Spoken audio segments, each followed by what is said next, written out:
আমরা আজকে দেখব জাভার অন্যতম ফিচার ইনহেরিটেন্স।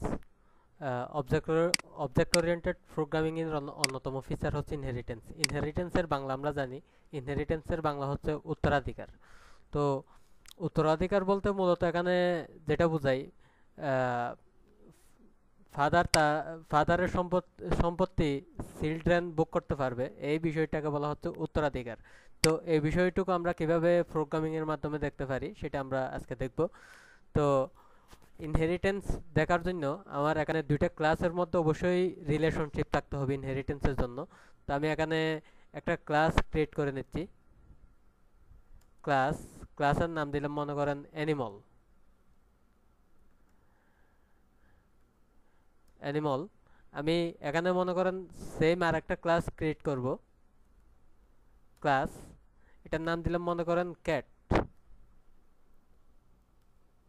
আমি দুটো ক্লাস ক্রিয়েট করলাম, একটা হচ্ছে অ্যানিমাল ক্লাস আর একটা হচ্ছে ক্যাট ক্লাস। আমরা জানি ক্যাট হচ্ছে এক ধরনের অ্যানিমাল। তো এই রিলেশনশিপ মানে ক্যাট এবং অ্যানিমালের মধ্যে এক ধরনের রিলেশনশিপ আছে। তো এই রিলেশনশিপ আমরা এখানে প্রকাশ করতে পারি ঠিক এভাবে, একটা কিওয়ার্ডের মাধ্যমে, যেটার নাম হচ্ছে এক্সটেন্স। এক্সটেন্স অ্যানিমাল, অর্থাৎ আমরা এটা বলতে পারি ক্যাট ইজ এ অ্যানিমাল। অর্থাৎ আমরা যদি ইনহেরিটেন্স করি তখন তাদের মধ্যে এক ধরনের রিলেশনশিপ তৈরি হয়, তখন এই রিলেশনশিপটাকে বলা হয় ইজ এ রিলেশনশিপ। অর্থাৎ ক্যাট ইজ এ অ্যানিমাল, আমরা এখানে বলতেছি cat is a animal, cat হচ্ছে একটা অ্যানিমাল। তো এখন মনে করেন আমি এই অ্যানিমাল ক্লাসের মধ্যে যদি আমার কোনো ভেরিয়েবল থাকে, কোনো মেথড থাকে, এই ভেরিয়েবল এই মেথডগুলা এই ক্যাট ক্লাস মানে ক্লাসের নাম হচ্ছে ক্যাট, এই ক্যাট ক্লাস অ্যাক্সেস করতে পারবে। অর্থাৎ এই ভেরিয়েবল মেথডগুলোকে সে নিজের মতো করে অ্যাক্সেস করতে পারে, অ্যাক্সেস করতে পারবে। এই ব্যাপারটাকে বলা হচ্ছে ইনহেরিটেন্স। অর্থাৎ এই ক্লাসটাকে তখন বলা হচ্ছে প্যারেন্ট ক্লাস, আর এই ক্যাট ক্লাস এই ক্লাসটাকে বলা হচ্ছে চাইল্ড ক্লাস।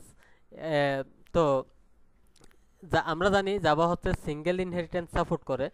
তো জাভা আবার অন্য আর একটা ফিচারকে ব্যবহার করে মাল্টিপল ইনহেরিটেন্স সাপোর্ট করে, সেটা আমরা পরবর্তীতে দেখব। ওইটা হচ্ছে আবার আহ, ওইটা হচ্ছে ওইটা হচ্ছে জাভার অন্যতম আর একটা ফিচার, ওইটা আমরা পরবর্তীতে দেখব।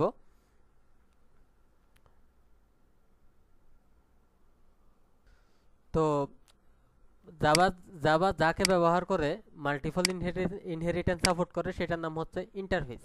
তো আমরা ইন্টারফেস কনসেপ্ট পরবর্তীতে দেখব। এখন আমরা মোটামুটি সিঙ্গেল ইনহেরিটেন্সটা কীভাবে হয় সেটা আমরা একটু দেখে নিই। তো এটা দেখার জন্য মনে করেন আমি এখানে যদি কোনো ভেরিয়েবল ডিক্লেয়ার করি, ইন্টিজার এক্স অথবা মনে করেন ইন্টিজার ওয়াই, এখানে আমি দুইটা ভেরিয়েবল ডিক্লেয়ার করলাম। একইভাবে এখানে মনে করেন আমি একটা মেথড ডিক্লেয়ার করলাম।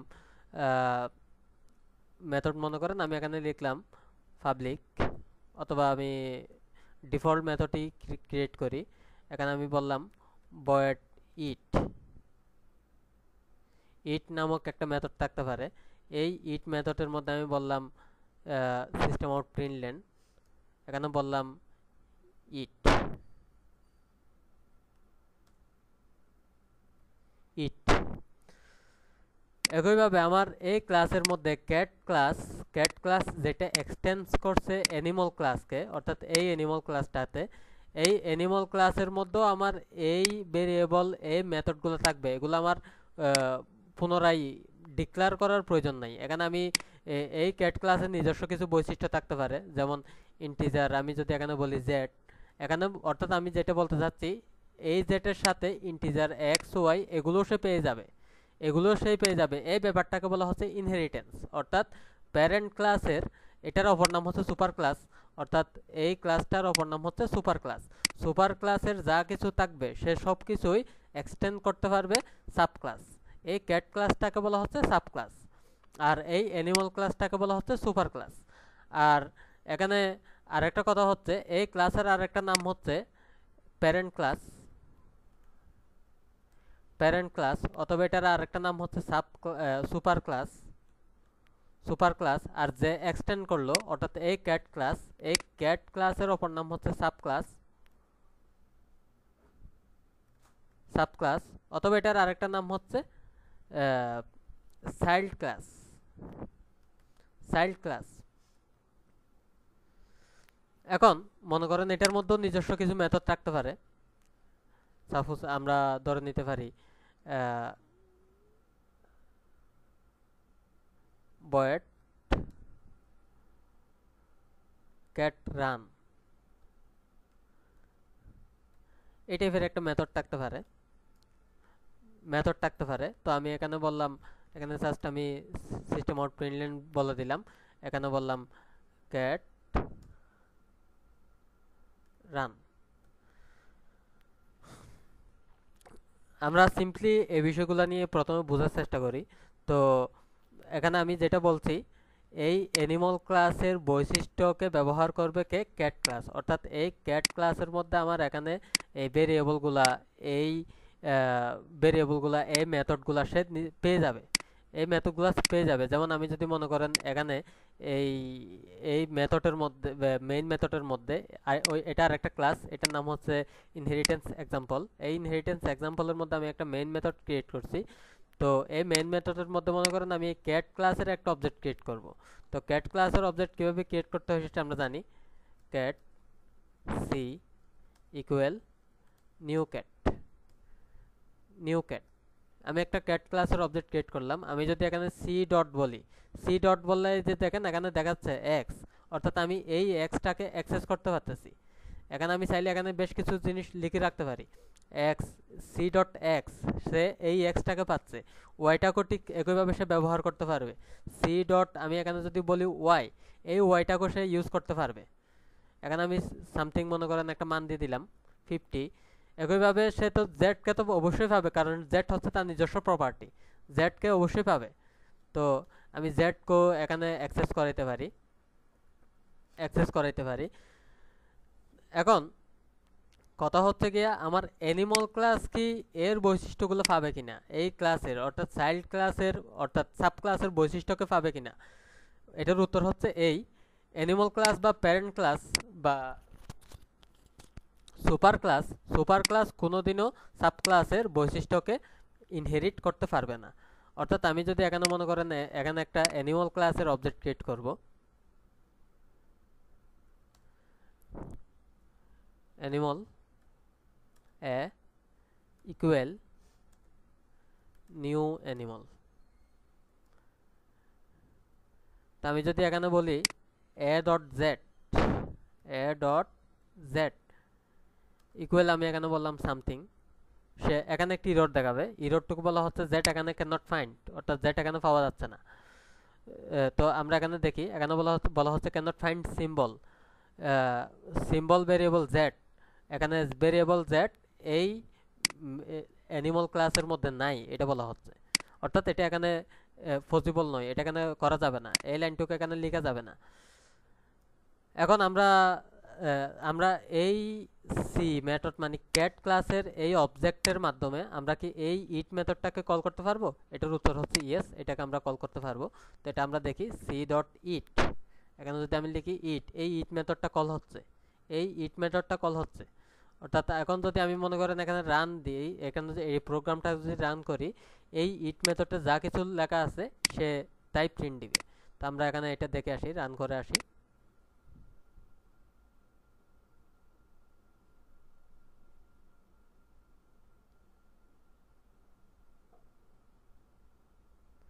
তো আমরা এখানে দেখতেছি ইট আমার এখানে আউটপুট হিসেবে দেখাচ্ছে, এতটুকুই।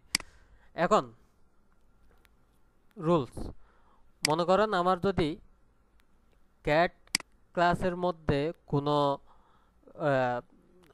প্রথমে আমরা সুপার ক্লাসের ক্ষেত্রে আসি। সুপার ক্লাসের মধ্যে যদি কোনো কনস্ট্রাক্টর থাকে, সুপার ক্লাসের মধ্যে মনে করেন আমার এখানে একটা কনস্ট্রাক্টর আছে, এই জায়গায় আমি একটা কনস্ট্রাক্টর ক্রিয়েট করব, অ্যানিমাল। এখানে কনস্ট্রাক্টরটা আমি জেনারেট করলাম, ইন্টিজার এক্স কমা ইন্টিজার ওয়াই। এখানে আমি এটাকে ইনিশিয়ালাইজ করব। তো এটাকে আমরা কিভাবে ইনিশিয়ালাইজ করতে হয় জানি, this dot X equal, x.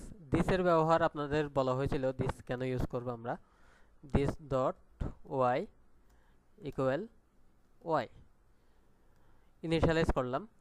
এখন আমার এখানে একটি ইরর দেখাচ্ছে। ইররটা বলতেছে কি, আমার সুপার ক্লাসের যেহেতু এখানে একটা কনস্ট্রাক্টর আছে, এখানে বলা হচ্ছে কনস্ট্রাক্টর যেহেতু আমার এখানে সুপার ক্লাসের মধ্যে আছে, তো এখানে বলা হচ্ছে constructor animal in class animal can not appear given types, অর্থাৎ রিকোয়ার ইন্টিজার ইন্ট। এখানে আমার এই ক্যাট ক্লাসের মধ্যে আমার একটা কনস্ট্রাক্টর থাকতে হবে, অর্থাৎ এখানে ক্যাট ক্লাসের মধ্যে আমার সুপারকে কল করতে হবে। ক্যাট ক্লাসের মধ্যে আমার এই এই প্যারেন্ট ক্লাসের মধ্যে যে ভেরিয়েবলগুলো আমি এখানে কনস্ট্রাক্টর দ্বারা ইনিশিয়ালাইজ করলাম, এই ভেরিয়েবলগুলো আমার এখানে ইনিশিয়ালাইজ অবস্থায় থাকতে হবে। তো আমার এখানে অবশ্যই ক্যাট ক্লাসের মধ্যে অবশ্যই একটা কনস্ট্রাক্টর এখানে থাকতে হবে। তো আমরা কিভাবে ক্যাট ক্লাসের মধ্যে কনস্ট্রাক্টর ক্রিয়েট করতে হয় সেটা আমরা জানি। প্রথম আমরা নেটবিনসের মাধ্যমে সেটা দেখি। তো এখানে দেখি সেটা আমরা নেটবিনসের মাধ্যমে ইনসার্ট কোড কনস্ট্রাক্টর জেড, আমি জেড কে ইনিশিয়ালাইজ করতেছি। তো জেড কে ইনিশিয়ালাইজ করার সাথে সাথে এখানে দেখা যাচ্ছে সেটা সুপারকে কল করতেছে। সুপার মানে কে? সুপার মানে হচ্ছে এই কনস্ট্রাক্টরটা কল হচ্ছে।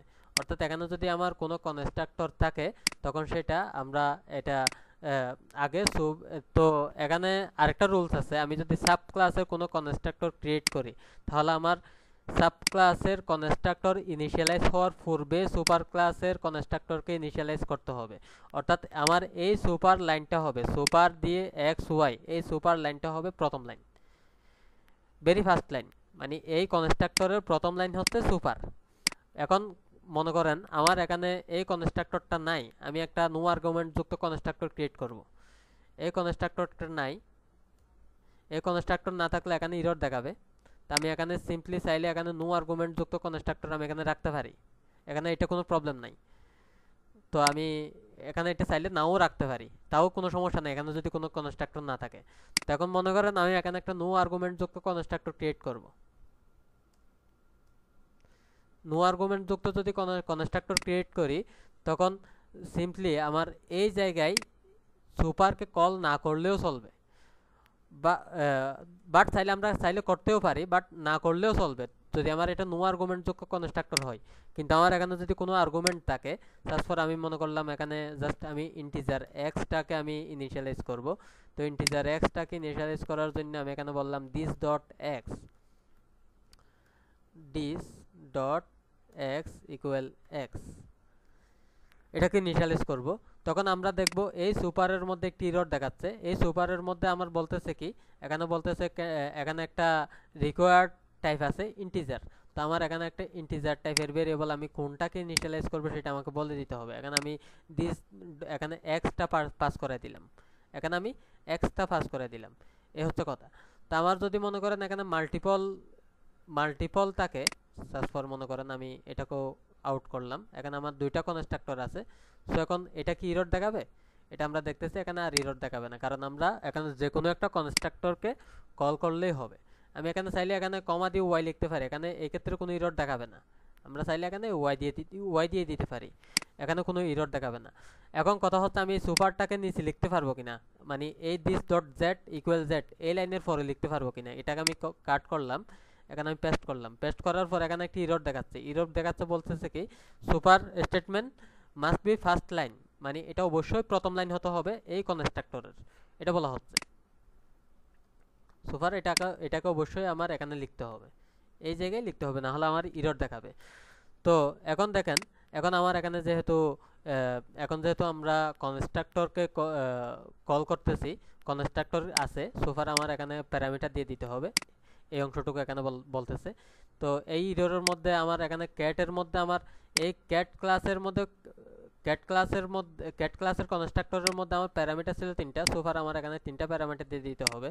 তারপর আমি দিলাম 12, 13, 14। এবং অ্যানিমাল ক্লাসের মধ্যে আমার প্যারামিটার আছে 2টা, সো আমার এখানে 2টা প্যারামিটার দিব। একটা আমি দিলাম মনে করেন 3, আর একটা দিলাম মনে করেন 4, 3 এবং 4। এখন এখন মনে করেন আমি এটাকে আর এখানে এভাবে লিখলাম না, এখন মনে করেন আমি এক্স ওয়াই জেড এই মানগুলো প্রিন্ট দিব। এক্স ওয়াই জেড এই মানগুলো যদি আমি প্রিন্ট দিতে চাই তাহলে আমি কিভাবে দিতে পারি সেটা একটু দেখে আসি। সিস্টেম আউট প্রিন্টলেন এখানে আমি বললাম এক্স ইকুয়াল, এখানে আমি বললাম plus C dot X plus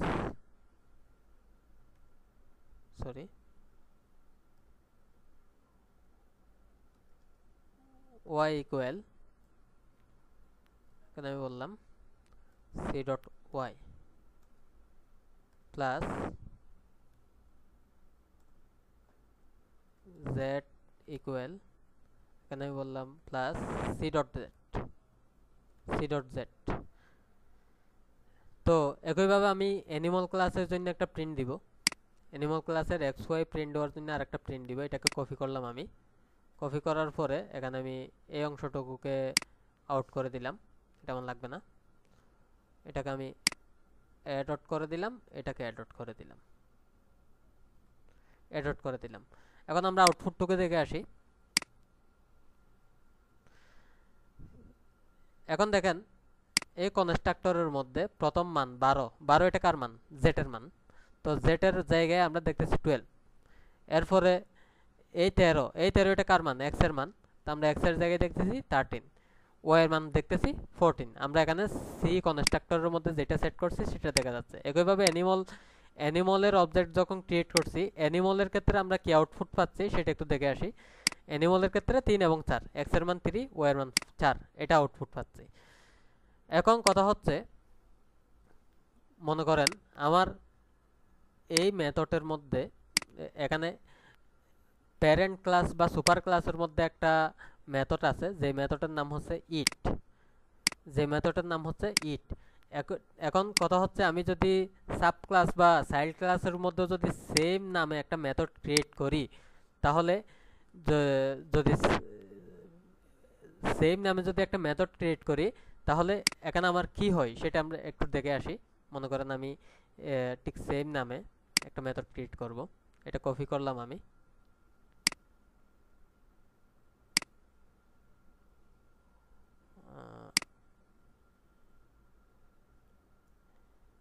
এই জায়গায় আমি পেস্ট করলাম। তো এটা যদি মেথড ক্রিয়েট করি, এখানে আমার আইডি বলতেছে কি, এখানে ওভাররাইট অ্যানোটেশন। তো আমি এটার মধ্যে ওভাররাইট অ্যানোটেশন অ্যাড করলাম। এটা কেন ওভাররাইট হচ্ছে সেটা আমি পরবর্তীতে ব্যাখ্যা করতেছি। যদি আমার এখানে প্যারেন্ট ক্লাসের মধ্যে বা সুপার ক্লাসের মধ্যে যদি কোনো মেথড থাকে, আমি সাব ক্লাসের মধ্যে যদি সেম মেথড ডিক্লেয়ার করি, তখন এই ব্যাপারটুকুকে বলা হচ্ছে ওভাররাইট। এর আগে আমরা দেখছিলাম এই ওভাররাইটটুকু করার জন্য আমার অবশ্যই একটা ব্যাপার মাথায় রাখতে হবে, এদের মধ্যে ইজি রিলেশনশিপ থাকতে হবে। ইজি রিলেশনশিপ কি আমি সেটা কিছুক্ষণ আগে বলছি। ইজি রিলেশনশিপ হচ্ছে আমার যদি কোনো ইনহেরিটেন্স সম্পর্ক থাকে, যেমন আমি এখানে বলছি ক্যাট ইজ এ অ্যানিমাল, অর্থাৎ এই ইজি রিলেশনশিপ থাকলে আমরা এখানে ওভাররাইট করতে পারবো। অর্থাৎ একটা মেথড এখানে একটা মেথডের যে নাম, সেই নামে যদি আমি এখানে একটা মেথড ক্রিয়েট করি, সেই নামে এবং প্যারামিটারও সেম থাকতে হবে, সেই নামে যদি একটা মেথড ক্রিয়েট করি, তখন এই ব্যাপারটুকু বলা হচ্ছে ওভাররাইট। তো আমরা মূলত ওভাররাইট করব কেন? ওভাররাইট করার কারণ হচ্ছে, মনে করেন আপনার আব্বুর একটা জমি আছে, আপনার আব্বু ওই জমিতে কি করে, আপনার আব্বু ওই জমিতে মনে করেন চাষ করে বা কোনো কিছু ধান চাষ করে অথবা এই টাইপের সামথিং করে। তখন আপনি চাচ্ছেন কি ওই জমিটা ব্যবহার করে আপনি একটা দালান উঠাবেন। তো অর্থাৎ জমি হচ্ছে সেম, কিন্তু দুইজনের দুই ধরনের কাজ। এই ব্যাপারটুকু যদি যেহেতু আমরা একই জমি ব্যবহার করতেছি কিন্তু কাজ হচ্ছে ডিফারেন্স, তখন এই ক্ষেত্রে আমরা ওভাররাইটটুকু করব। অর্থাৎ এই দেখেন এখানে এই মেথডের মধ্যে আমার একটা কাজ করতে বলা হয়েছে, এখানে আমি কাজ করতে বলা হচ্ছে সিস্টেম ডট আউট ডট প্রিন্টলেন ইট। আমি এখন এই কাজটুকু এখানে করতে চাচ্ছি কোন ধরনের, আমি এই মেথডের মধ্যে করতে চাচ্ছি এই ধরনের। আমি এখানে বললাম ক্যাট ইট। আমি এখানে কাজ করলাম অন্য কিছু, অর্থাৎ মেথড একই বাট আমার কাজটা হচ্ছে ডিফারেন্স। তাহলে এখন কথা হচ্ছে আমি যখন এখানে সি ডট ইট বলতেছি, সে কাকে কল করবে? অবশ্যই এই ওভাররাইডেন মেথডটাকে কল করবে সে, যেহেতু আমরা সি এর অবজেক্ট ক্রিয়েট করছি। সি এর এখন নিজস্ব সম্পত্তি হচ্ছে এই ইট। ওভাররাইডেন মেথড, ওভাররাইড, এটাকে বলা হচ্ছে ওভাররাইড। এর আগে আমরা দেখছিলাম মেথড ওভারলোডিং। মেথড ওভারলোডিং বা পলিমরফিজম, ওইটা আমরা দেখছিলাম পলিমরফিজম কিভাবে করতে হয়, একই প্যারামিটার ডিফারেন্স থাকতে হয়, এই বিষয়গুলো আমরা দেখছিলাম। আমার মেথডের নাম সেম থাকবে, বাট আমার প্যারামিটার ডিফারেন্স থাকবে, প্যারামিটারের টাইপের মধ্যে টাইপ ডিফারেন্স থাকবে, এই বিষয়গুলো আমরা এর আগে দেখছিলাম। এটাকে বলা হচ্ছে ওভাররাইড। আর এই ওভাররাইডটুকু আমরা তখনই করব যদি আমার এখানে অন্য কিছু করা লাগে। মনে করেন আমার আগে ছিল প্যারেন্ট ক্লাসের মধ্যে এটা ছিল জাস্ট ইট, আর এখন আমি এটাকে বলতেছি ক্যাট ইট, তাহলে আমার এখানে আউটপুটের মধ্যে ক্যাট ইট আসার কথা, কারণ সে এখন এই মেথডের কাছে যাচ্ছে, এই মেথডটাকে কল করতেছে। তো আমরা এখন দেখে আসি। এখন আমরা দেখতেছি ক্যাট ইট। এই ওভাররাইড করার ক্ষেত্রে বেশ কিছু রুলস আছে। তো বেশ কিছু রুলসটা আমরা জেনে আসি। রুলসটা হচ্ছে, এখানে যদি কোনো মনে করেন পাবলিক, প্রটেক্টেড বা প্রাইভেট অথবা ডিফল্ট অ্যাক্সেস মডিফায়ার ইউজ করা হয়, তখন সেক্ষেত্রে কোন ধরনের ঘটনা ঘটবে? মনে করেন আমি এখানে লিখলাম পাবলিক হচ্ছে আমরা জানি সবচেয়ে রেস্ট্রিক্টেড পাবলিক। এখানে পাবলিক দিলে এটাকে যদি আমি পাবলিক রাখি, এটাকে আমি আর ডিফল্ট রাখতে পারবো না, এই মেথডটাকে আমি ডিফল্ট রাখতে পারবো না। পাবলিকের চেয়ে কম রেস্ট্রিক্টেড, আসলে পাবলিকের চেয়ে তো কম রেস্ট্রিক্টেড নাই এখানে সোফার, এটাকে আমার পাবলিকের চেয়ে কম রেস্ট্রিক্টেড বা পাবলিকের সমান রেস্ট্রিক্টেড এখানে কাউকে রাখতে হবে। এখানে আমরা জানি পাবলিকের চেয়ে কম রেস্ট্রিক্টেড যেহেতু এখানে কেউ নাই, সোফার আমার এটাকে পাবলিকই রাখতে হবে, এটাকে আমার পাবলিকই রাখতে হবে। সরি, এখানে একটা দেওয়া হয় নাই, এখানে এটাকে পাবলিকই রাখতে হবে সোফার। এখন মনে করেন আমি যদি মনে করেন এটাকে এই মেথডটাকে আমি করলাম কি, এটাকে আমি ডিফল্ট করে দিলাম। ডিফল্ট করলে এটা পাবলিক রাখা যাবে, কারণ ডিফল্টের চেয়ে কম রেস্ট্রিক্টেড হচ্ছে পাবলিক। বা এটাকে আমি প্রটেক্টেডও রাখতে পারবো, এটাতে কোনো সমস্যা নাই। অর্থাৎ ডিফল্টের সমান, আমি এটাতে চাইলে ডিফল্টের সমান রেস্ট্রিকশন দিয়ে রাখতে পারবো। এবং ডিফল্টের চেয়ে কম রেস্ট্রিক্টেড হচ্ছে প্রটেক্টেড এবং পাবলিক।